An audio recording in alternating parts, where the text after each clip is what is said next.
अस्सलाम वालेकुम व्यूवर्स, कैसे हैं आप सब। उम्मीद है सब ठीक होंगे इंशाल्लाह। मेरी आज की वीडियो में मैं आपके साथ लेडीज़ पैंट या ट्राउज़र की कटिंग शेयर करने जा रही हूँ। तो इसके लिए सबसे पहले फ्रंट हिस्से की कटिंग के लिए कपड़े को दो तहों में फ़ोल्ड करने के बाद नीचे की तरफ ट्राउज़र की जितनी लेंथ चाहिए इस पर मार्किंग कर लेंगे, जो कि 35 इंच है।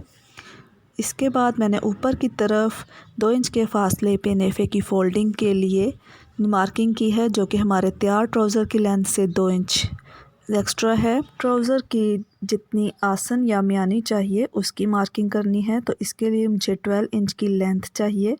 12 इंच की ये लेंथ ट्राउज़र पर लगे नेफ़े के निशान से नीचे की तरफ करनी है और चौड़ाई के रुख पर भी 12 इंच मेजरमेंट करते हुए एक और निशान लगा लेंगे। इस तरह से ये हमारा 12 इंच स्क्वायर का एक बॉक्स रेडी हो जाएगा। और 12 इंच का बॉक्स बनाने के बाद इस बॉक्स के इस साइड पे, बाहर की तरफ इस साइड पे 2 इंच छोड़कर एक और निशान लगाएंगे, जो कि मियानी की गुलाई के लिए लगाया जाता है। गुलाई के लिए तकरीबन पौने इंच के करीब इस तरह से निशान लगा लेंगे। और अब इस बॉक्स की हमने जो टोटल लेंथ है उसके हाफ को मेजर करते हुए सेंटर में यानी कि 6 इंच पे एक निशान लगा लिया है। और बिल्कुल इसके नीचे की तरफ सीध में पंचे का जहाँ निशान लगा हुआ है पर भी ऊपर की तरह सेम 12 इंच की पहले लाइन लगा लेंगे और फिर इसी लाइन के हाफ यानी कि 6 इंच के फासले पर भी एक मार्क लगा लेंगे। अब हमने जो सेंटर पॉइंट लिया है इसके बिल्कुल ऊपर की तरफ लगे हुए 6 इंच के पॉइंट से एक सेंटर लाइन नीचे की जानिब लगा लेनी है। इसका मकसद जो है वो है कि लाइन के दोनों जानिब इक्वली मेजरिंग करते हुए हमें मार्किंग करना है। अब हमें जितना पैंचा चाहिए उसके हिसाब से मार्किंग करनी है। तो तैयार पैंचा हमें चाहिए 6 इंच का, इसलिए हमने जो पैंचे पर मौजूद पहले से 6 इंच के फासले पे निशान लगाया हुआ है, इस निशान को सेंटर लेते हुए हमने इसके दोनों जानिब 3-3 इंच के फासले पे 2 निशान लगा लेने हैं। इस तरह हमें अपने पैंचे की रिक्वायर्ड लेंथ जो कि 6 इंच है हासिल हो जाएगी। अब हमें ये देखें, मियानी की जानिब से पैंचे के ऊपर लगे हुए 3 इंच के निशान की तरफ थोड़ा सा तिरछा करते हुए लेग शेप के हिसाब से मार्किंग कर लेनी है। और इसी तरह दूसरी जानिब भी हमें लेग शेप के हिसाब से मार्किंग कर लेनी है। थोड़ा सा तिरछा करते हुए ऊपर तक मार्किंग करेंगे, लेकिन यहाँ से कोना नहीं बनाना हमने यहाँ से, बल्कि हल्की सी गुलाई की शेप में कटिंग कर लेंगे। तो इस तरह ये हमारे ट्राउज़र की फ्रंट साइड की जो कटिंग करनी है उसके लिए मार्किंग कंप्लीट हो चुकी है। तो अब हम इसकी कटिंग स्टार्ट करते हैं। अच्छा, अब आप ये देख रहे हैं कि जब मैं ये कटिंग कर रही हूँ तो बिल्कुल जो हमारी फ्रंट साइड की जो मार्किंग की हुई हैं लाइनें, बिल्कुल उसके ऊपर से कटिंग कर रही हूँ, यानी कि मैंने कोई सिलाई का मार्जिन नहीं छोड़ा हुआ।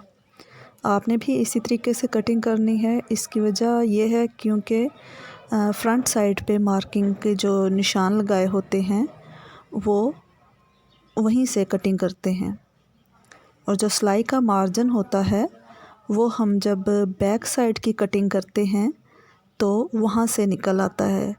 अब आप देखेंगे कि जब मैं बैक साइड की कटिंग करूँगी तो वो हम जो 2 इंच एक्स्ट्रा कपड़ा लेते हैं तो उसी में सिलाई का मार्जिन जो है वो कवर हो जाता है।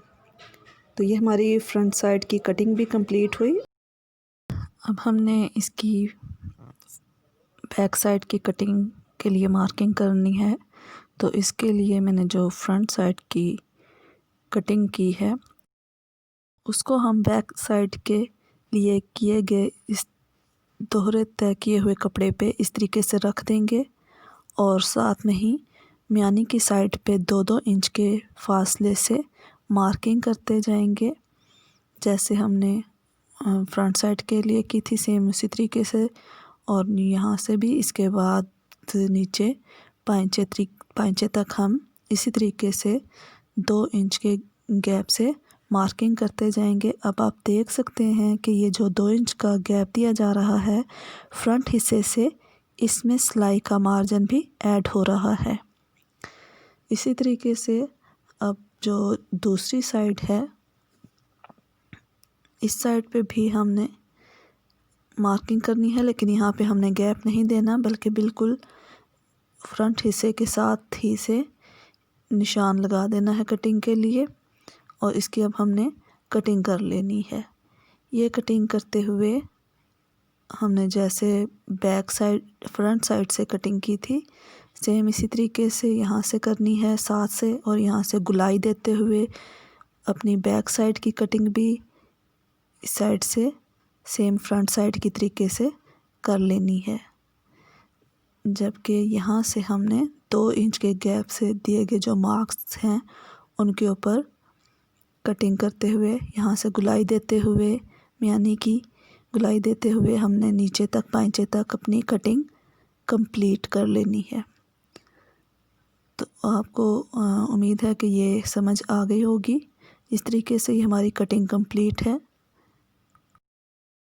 जब आप सिलाई करने जा रहे हैं तो इससे पहले आपके लिए एक सजेशन है कि जब आप सिलाई करने जाएं तो ट्राउज़र की एक बैक साइड और एक फ्रंट साइड इन दोनों को आपस में अटैच करने के लिए पहले इनकी उल्टी साइड पे जहाँ सिलाई लगानी है वहाँ पर पिन्स की मदद से पहले से ही उनको पिन अप कर लें, ताकि जब आप सिलाई करने लगें सिलाई करना स्टार्ट हों तो चूँकि ये प्लेन कपड़ा है प्रिंटेड नहीं है तो गलती का काफ़ी अमकान मौजूद होता है। और यहाँ पे गलती करने से हमें दोबारा से ट्राउज़र की उधेड़ उनसे बेहतर है कि हम पहले से पिन अप कर लें, तो हमारा ये मसला इजीली हल हो जाएगा।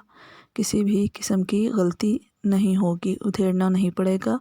अच्छा, अब हमने ये जब इसको अटैच कर लेंगे तो मैं यहाँ पे इसकी जो सबसे पहले मियानी की बजाय यहाँ साइड से जहाँ पिनअप की है यहाँ से सिलाई लगाऊंगी।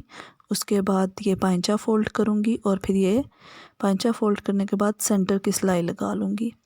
सेंटर की सिलाई लगाऊंगी इसी तरीके से दूसरी भी करूँगी और फिर मियानी की बाद में अटैचमेंट करने के बाद इलास्टिक की मदद से नेफे की स्टिचिंग करते हुए इसे कंप्लीट कर लूँगी। तो उम्मीद है कि आपको समझ आ गई होगी। मिलते हैं नेक्स्ट किसी वीडियो में।